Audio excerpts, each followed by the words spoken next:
et pour admirer son temple. Car quoi? Il me protégera dans son tabernacle le jour du malheur. Il me cachera sous l'abri de sa tente.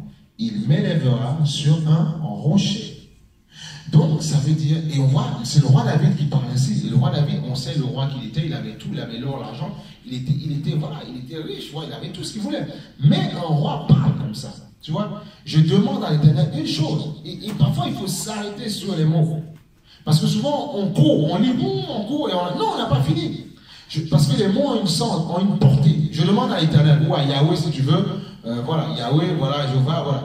Je demande à l'Éternel, l'Éternel a juste été mis parce que comme on ne pouvait pas trouver un nom, c'est l'Éternel, comment on peut le définir? L'Éternel, éternité, il n'a ni commencement, ni fin, alpha, oméga, on a dit éternel, mais ce n'est pas son nom. Il dit bien, quand il envoie Moïse chez les Hébreux pour les sauver, il dit, mais comment je dirais que tu t'appelles? Il dit que je suis. Voilà. En anglais, il dit I am, je suis. Voilà. Mais ce n'est pas l'éternel. Aujourd'hui, on est éternel, oui, parce qu'on a traduit en français, tout ça, bon, on fait avec ça, voilà, voilà. Mais en anglais, il dit Lord of Us, tu vois, par exemple, tu vois. Donc, c'est ça, mais ce n'est pas son nom. Son nom, c'est le tétragramme. Parfois, très peu peuvent le prononcer. Et les Juifs ne voulaient pas le prononcer, justement, parce que comme ils disaient, il est trop saint. Et nous ne sommes pas clairs, donc on ne le prononce pas. Vous voir certains, ils ont peur de le prononcer. Et donc, en discutant, en faisant ces traductions bibliques et tout, il a dit, bon, on va appeler l'Éternel. Voilà. Mais, dans la version originale, si tu cherches, version Martin Luther, 1744, il te dit, je suis. Dis-leur que je suis. Voilà. Tu vois, c'est toujours opposé. Je suis. Voilà. Voilà pourquoi on dit le même hier, aujourd'hui, éternellement, pour chaque génération. Je suis. Voilà. Donc, ce n'est pas l'éternel. Mais, on fait avec. Hein. On ne va pas faire avec guerre, le procès. C'est peut-être pour que ce soit lisible, intelligible pour tout le monde. Voilà. Mais tu vas voir des versions où on ne met pas l'éternel. Voilà. Il ne faut pas être choqué. C'est parce que certains veulent revenir à l'origine et comprendre mieux. Je suis. Il dit non, je suis malade. Non, il dit je suis. Je peux être guéri. C'est ça, tu vois. Donc, en fait, il est ce que tu vis dans le présent là. Il veut agir là dans ta vie. Voilà. Parce que l'éternel, souvent, c'est vague, tu vois. Donc, voilà, il dit, je demande à l'Éternel une chose que je désire ardemment. Je voudrais habiter toute ma vie dans la maison de l'Éternel. Pour contempler la beauté, contempler quoi? La beauté de l'Éternel et pour admirer son temple. Et en fait, aujourd'hui, on sait que dans la Nouvelle Alliance, parce que David était quelqu'un qui était dans l'Ancienne Alliance, même s'il était prophète, il savait ce qui allait arriver dans le futur. Mais aujourd'hui, le Saint-Esprit est en nous. Donc tu vois, et là, tu vois, il a annoncé des choses, mais aujourd'hui, il est venu habiter en toi. Donc il dit, je voudrais habiter toute ma vie dans la maison de l'Éternel, pour contempler la beauté de l'Éternel et pour admirer son temple, car il me protégera dans son tabernacle le jour du malheur. Ça veut dire que si tu veux être protégé, j'attends pas que je sois bien ou malheureux pour adorer Dieu. Non, c'est pas quand je crée, c'est pas, non, je peux être bien ou pas bien, mais je le fais. Quand le Saint-Esprit me pousse, je le fais. Pourquoi? Parce que je sais que quand le combat arrivera, en fait, je serai protégé. Beaucoup, parfois, il y a des épreuves qu'on n'arrive pas à supporter ou à surmonter parce qu'on n'a pas suffisamment cherché Dieu. On n'a pas rempli son stock d'options. Les intérêts, ils ne sont pas assez composés. À chaque fois, mais comprenez, la prière, ce n'est pas un jeu, c'est pas juste un jeu. Non, non, non. À chaque fois que tu pries, que tu invoques Dieu, tu es en train de remplir ta garnison. Voilà, tes vêtements, tout ce que tu veux. En fait, ça devient ce qu'on a dit la dernière fois, c'est un stock d'armes que tu remplis à chaque fois que tu pries. Parce qu'à chaque fois que tu pries, tu invoques Dieu. Et sa grâce descend pour pouvoir agir. Donc à chaque fois que tu le cherches, tu es en train de te remplir un stock d'options comme il faut à la bourse. Tu sais ce que tu fais. Et parfois, tu vas voir des chrétiens, malgré l'adversité, tous ces abandons, ils restent debout. Pourquoi? Parce que comme ils ont cherché Dieu, Dieu peut permettre ça, effectivement, tu sois tous veux t'abandonner, mais il permet, mais c'est pour mieux montrer aux gens qui il est. Ah oui, c'est comme ça que Dieu fait souvent. Ah oui, c'est comme ça. C'est ça aussi la marche dans la foi. C'est que quelqu'un peut te tourner le dos, c'est ben oui. C'est ça, c'est pas parce que tu as péché. Non, forcément, c'est que Dieu veut te montrer qui il est. Tu as dit, Seigneur, je t'aime, je suis. Ah bon, tu as dit ça, je vais te montrer qui je suis. Et parfois, comme tu es dans la chair, tu peux avoir peur dans cette histoire. Ah bah oui. Mais il faut rester ferme, inébranlable. Parce que celui parfois qui te tourne le dos, Dieu doit lui démontrer aussi qui il est à distance. travaille comme il veut. Parfois, on ne comprend pas toujours, mais c'est comme ça. On ne comprend pas, mais c'est comme ça. Par contre, ce qui est bien, vous savez, dans la loi de Dieu, tous peuvent avoir le meilleur, l'homme et la femme sont. Voilà pourquoi, même quand on bâtit, il faut bien regarder, il faut accomplir ce que la parole dit. Et dans le 1, il bâtit. Tous peuvent avoir le meilleur. Non, il faut rester ferme. Et c'est là où tu construis, bâtis. C'est comme ça que ça se passe. C'est ça les lois, en fait, les principes. Les enfants partiront un jour, mais attachés. Parce que c'est ce que dit la parole. Le chrétien ne doit pas vivre en dehors de ce que dit la parole. Si tu vis en dehors de ça, frère, soeur, il y aura les lions, il y aura les hyènes, il y aura les crocodiles, mais personne ne pourra te manger. Mais il faut demeurer là-dedans. Mais oui, il va y avoir des choses. Même il le dit, c'est pas moi qui le dis. Il le dit bien, car il me protégera dans son tabernacle le jour du malheur. Le jour du malheur, c'est quoi? C'est les choses que tu n'aimes pas voir. On te critique, ou on te tire dans les pattes, ou on ne veut pas de toi. Ça fait mal. Amen ou pas? Voilà. Mais parce que tu as cherché Dieu. Comme il a dit au départ, je demande à l'Éternel une chose que je désire ardemment. Parce que tu demandes quoi? Il demande à l'Éternel. Donc il a prié. Et on a dit que la prière n'est pas un monologue, c'est un dialogue. Ah oui. Quand on prie, on parle à quelqu'un. Monologue, tu parles tout seul. Mais je prie, je parle à Dieu. Donc il entend. Et bien justement, parce que en fait, comme tu sais, comme l'esprit est en toi aujourd'hui, David avait l'esprit, pas les autres. Parce qu'il y avait les prophètes, l'esprit était sur certains, pas sur tout le monde. Aujourd'hui, il nous fait la grâce, bien sûr, chacun à son degré, d'avoir le Saint-Esprit, pour pouvoir lui parler, justement. C'est ça la force de Dieu. Et il dit ceci, il dit, je demande ardemment, tu vois, ardemment, parce que David étant prophète, et nous sommes un peu prophétiques, tu dois savoir, si on te dit qu'il n'y aura pas de petits dépôts dans ta vie, frère et soeur, on vous a menti. Tu as dit, je ne sais pas qui est ce pasteur où tu dis non, tu es un menteur. Les épaules, il y en aura. Mais en fait, c'est pour pouvoir t'améliorer, te perfectionner, c'est tout en fait. Voilà. Et tu seras meilleur. C'est ça qui est magnifique, c'est que après justement les choses qui sont parfois compliquées, tu sors toujours de là grandi si tu demeures ferme. Toujours grand, toujours. Et en fait, ton onction double en fait. C'est ça. Mais il faut tenir. C'est comme ça qu'on grade en fait. Le gars qui devient lieutenant général au maréchal, ben, il passe par les épreuves. Et après, il a un grade. Il est caporal, mais il passe par là. S'il ne veut pas les épreuves, dans ce cas-là, quand ça se présente à lui, tu peux passer le concours de l'armée ou pas. Et là, dans l'armée, il y en a qui passent le concours pour être gradé. C'est ça. C'est comme là, quelques-uns, si vous avez on fait des concours pour pouvoir atteindre un poste. Mais tu peux ne pas avoir envie, donc tu restes en dessous. Amen. Ah ben oui, tu dis, moi ça me suffit, c'est toi. Mais il y en a d'autres, c'est pas parce qu'ils veulent, c'est qu'ils sont poussés par l'esprit. Dans ces cas-là, il faut qu'ils se préparent. Parfois, Dieu mettra des choses devant eux pour qu'ils passent l'obstacle. C'est comme le 110 mètres R, c'est la même chose. C'est les R à passer, mais à l'arrivée, tu gagnes. Voilà. Mais c'est ça la vie. C'est un monde réel, le monde spirituel. C'est comme le monde charnel, c'est un monde réel. Voilà. C'est parce qu'en fait, tu ne le vois pas. Parce que tu vois ta chair. Mais la vie qui est en toi, ce monde-là, il est réel. Et ça se trouve dans le monde de l'esprit. En fait, tu es supplanté dans le monde. Tu es installé dans l'univers, en fait. Tu es dans le monde spirituel. Voilà pourquoi les anges peuvent se balader, les chérubins, ils n'ont pas de problème. Parce que nous sommes dans le monde. Ben, regarde, même la Terre, elle se balade en orbite. On creuse des maisons, on solidifie les... Oui, mais quand tu regardes en dessous, c'est le vide. Amen ou pas? La Terre tourne dans le vide. Ah, oui. Ah ben oui. Mais comment ça fait? Mais celui qui a placé en orbite. Avec la loi de la pesanteur et toutes ces choses-là. Il a mis en orbite. Et peu importe les buildings qu'on construit, on ne peut pas faire descendre la Terre et elle reste bloquée. Parce que quelqu'un a parlé. C'est tout. C'est comme ça. Tu as beau creuser, tu as beau faire des buildings, tout ce que tu veux. Mais ça reste, ça ne bouge pas. Voilà. Ça ne bouge pas. Parce que Dieu l'a positionné comme ça. Et tu vois la mer, les océans qui sont là, tout ça fait partie de la terre. Et c'est balancé. Vous voyez pas que c'est beau ça? Ça passe bien en orbite comme ça. Et chaque planète a ses spécificités. Les étoiles. Et ça tient ferme. Et ils arrivent à poser des planètes, comment on appelle ça, des vaisseaux spatiaux sur la Lune, à Mars, on envoie des choses, et tout, on sait que dans la Voie lactée, on sait que tout gravite comme ça. Tout est en orbite. Comment on fait ça? Parfois, quand on dit on ne croit pas en Dieu, mais c'est parce qu'on est fou en fait. En fait, c'est pas notre faute, c'est là où on voit que le diable existe.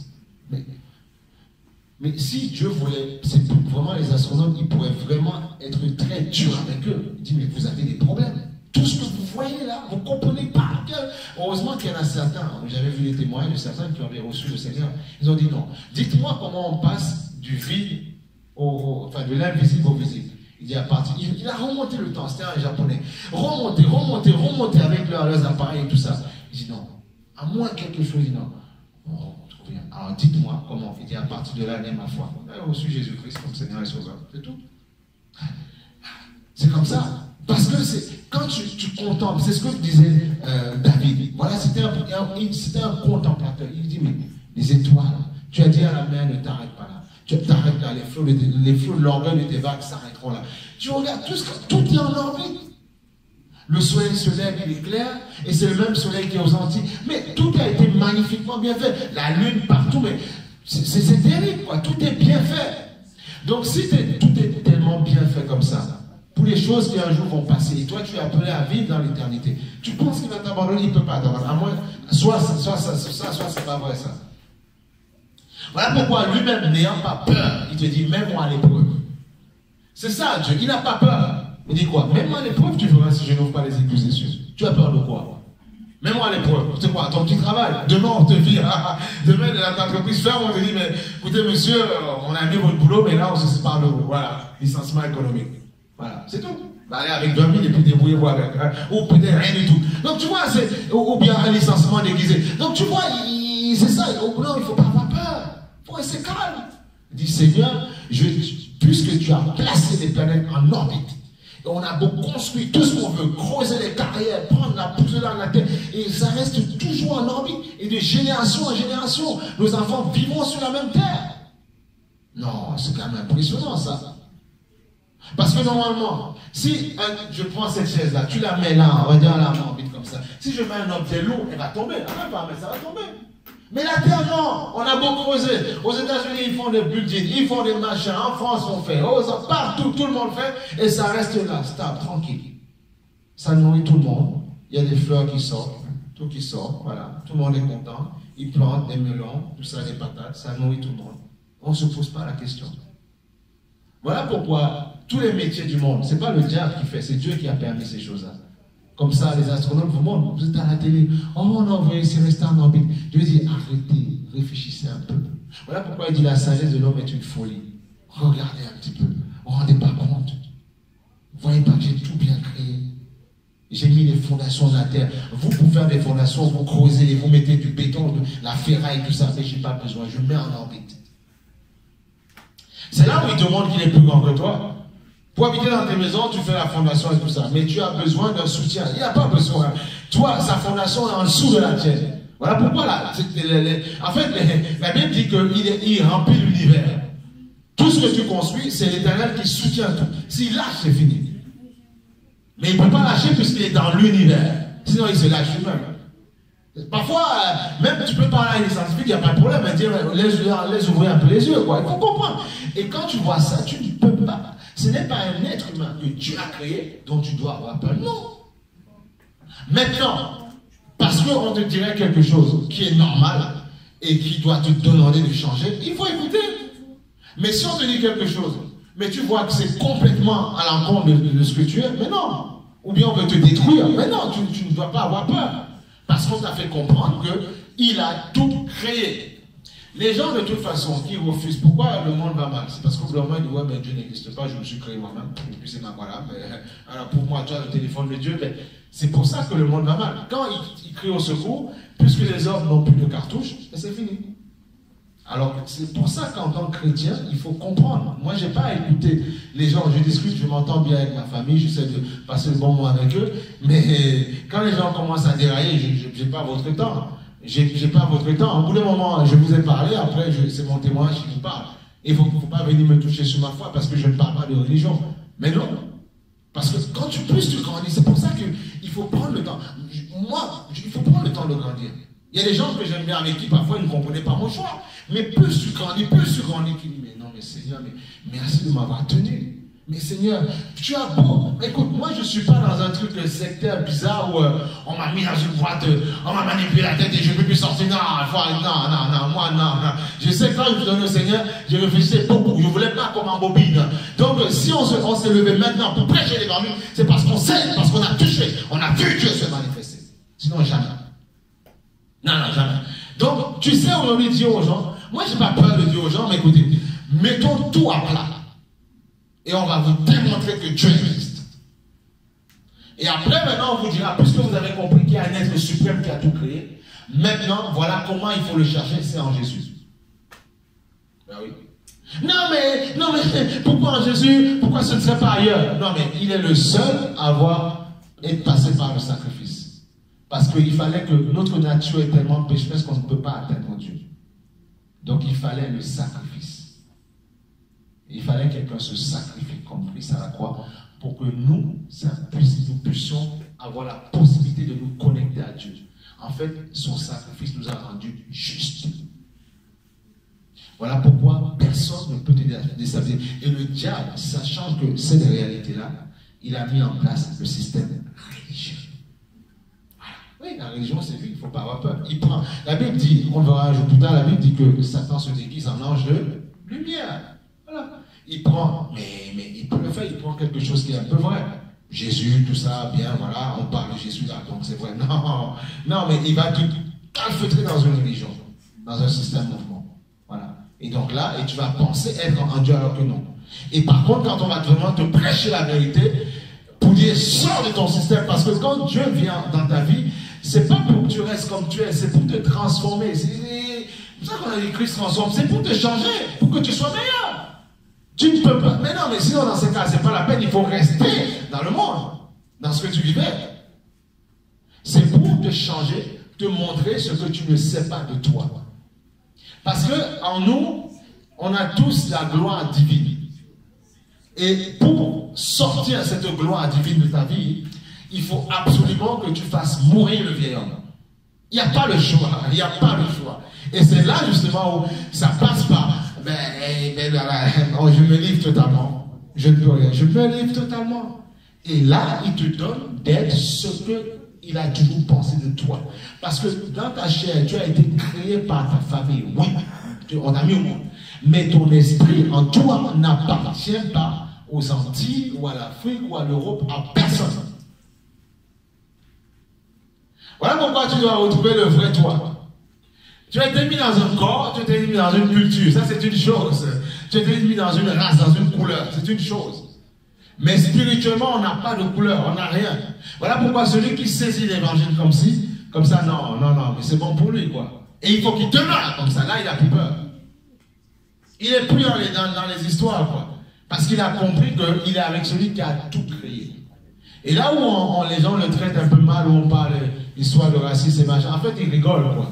Il les voit, en fait, il a compassion d'eux. Il dit, mais Seigneur, ouvre les yeux, ils n'ont rien compris. Comme ceux qui ont voulu lapider Dieu, il a dit, Seigneur, aie compassion d'eux. Il dit, je vois l'Éternel m'accueille, on dit, mais il est fou, lapidez-le. Il dit, Seigneur, aie compassion parce qu'il a vu la gloire. Mais la gloire de Dieu est tellement belle. Quand Élisée a vu les chevaux de feu, les chars de feu et tout ça arriver, mais c'est magnifique. Et Élie a dit, montre, Seigneur, il dit, montre à ton serviteur que nous sommes plus nombreux que ce personne. Voilà pourquoi quand tu te sens parfois attaqué, oppressé, combattu, parce que tu dis, ouais, on n'est que 2, 3, ça c'est ce que tu dis. Mais si Dieu t'ouvre les yeux, tu vois les myriades d'anges qui sont là. Ben oui, c'est ça. Là, il faut aller plus loin. Et c'est là que quand tu te sens seul, même chez toi, il y a des anges qui sont autour de toi. C'est la ceinture, la présence que tu ressens, qu'est-ce que tu crois que c'est? Ils sont là, mais il faut prendre conscience qu'ils sont là. Parfois, il y a des gens, ils vont dans l'inquiétude. C'est vrai que parfois, quand tu es attaqué, tu es combattu, ça fait mal. Ça, c'est vrai. Amen pour ça.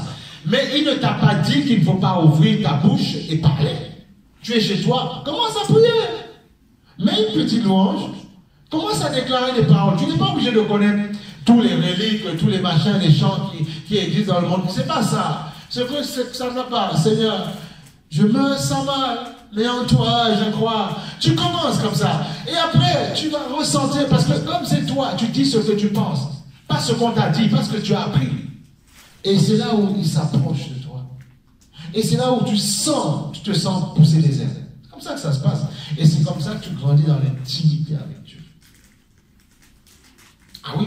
Et après, tu te retrouves avec des frères et des sœurs, mais chacun est censé, par l'enseignement qui est donné, créer une intimité avec Dieu d'abord. Et c'est ça qui fait des relations fortes après. Un mariage fort, un couple fort. C'est parce que chacun est connecté à Dieu. L'être humain, il est fait de manière où parfois il ne sera pas toujours OK. Parce que lui-même est imparfait dans la chair. C'est ça qu'il faut comprendre. C'est ça la révélation, c'est ça la bonne nouvelle. Hein? La bonne nouvelle. Amen. Donc tu vois, je demande à l'Éternel une chose que je désire ardemment. Je voudrais habiter toujours dans ma vie. Je voudrais toujours habiter, je voudrais habiter toute ma vie dans la maison de l'Éternel pour contempler la beauté de l'Éternel. Et regarde, on va dire que ce que David demandait a été manifesté par le Seigneur en Jésus-Christ, parce que David était prophète. Et il avait promis à David que c'est un rejeton de David qui s'asserait sur le trône. Donc David, Jésus, on sait que Jésus est venu, même s'il n'a pas eu de père, il est parlé par Dieu, mais Marie était une descendante de David. Donc la promesse, il a exaucé. Donc il a exaucé. C'est ça qu'il faut comprendre. Il faut comprendre ça. Et on voit que par Jésus, il nous a donné le Saint-Esprit. Et maintenant, par le Saint-Esprit, nous pouvons contempler Dieu. On peut rentrer dans ces mystères par le Saint-Esprit. Maintenant, ça ne veut pas dire qu'il faut rester en contemplation. Non! C'est prendre la puissance et vivre dans la réalité terrestre. C'est ça. Prendre la puissance et vivre dans la réalité terrestre.